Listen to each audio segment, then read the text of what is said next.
ഇടുക്കി മറയൂരിൽ വനംവകുപ്പിന്റെ കൂട്ടിൽ കുടുങ്ങിയ കടുവ ആരോഗ്യവാൻ. നാഷണൽ ടൈഗർ കൺസർവേഷൻ അതോറിറ്റിയുടെ അനുമതി കിട്ടിയാൽ ഉടൻ കടുവയെ എവിടെ തുറന്നുവിടണമെന്ന് തീരുമാനമെടുക്കും. ഗൂഢാവിള റോഡിലെ വനംവകുപ്പ് നഴ്സറിയിലാണ് കടുവയെ പാർപ്പിച്ചിരിക്കുന്നത്. രാഹുൽ സുരേഷ് നൽകും വിശദാംശങ്ങൾ. Good morning Rahul. എന്തായാലും ആരോഗ്യവാനാണ് കടുവ. ഇനി അറിയേണ്ടത് എവിടേക്ക് തുറന്നുവിടുമെന്നാണ്.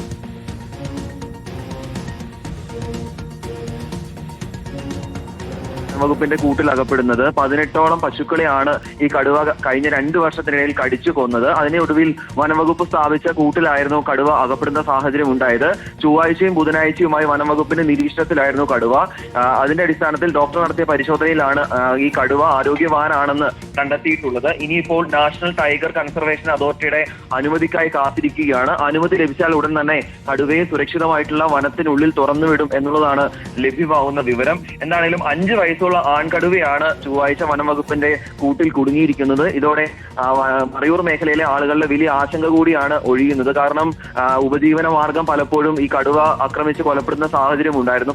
പല ആളുകൾക്കും ഉപജീവന മാർഗം നഷ്ടപ്പെടുന്ന സാഹചര്യം കൂടി ഉണ്ടായിരുന്നു. ഇതിന്റെ അടിസ്ഥാനത്തിൽ വലിയ രീതിയിലുള്ള പ്രതിഷേധ പരിപാടികൾ ആളുകളുടെ ഭാഗത്തുനിന്ന് ഉണ്ടാവുകയും ചെയ്തിരുന്നു. അതിന് തൊട്ടു പിന്നാലെയാണ് 2 മാസം മുമ്പ് സ്ഥാപിച്ച വനംവകുപ്പിന്റെ കൂട്ടിൽ കടുവ അകപ്പെടുന്ന സാഹചര്യം ഉണ്ടായത്. ഇതോടെ ആളുകൾക്കും വലിയ ആശ്വാസമാണ്. ശ്രുതി. ശരി, രാഹുൽ സുരേഷാണ് വിശദാംശങ്ങൾ നൽകിയത്.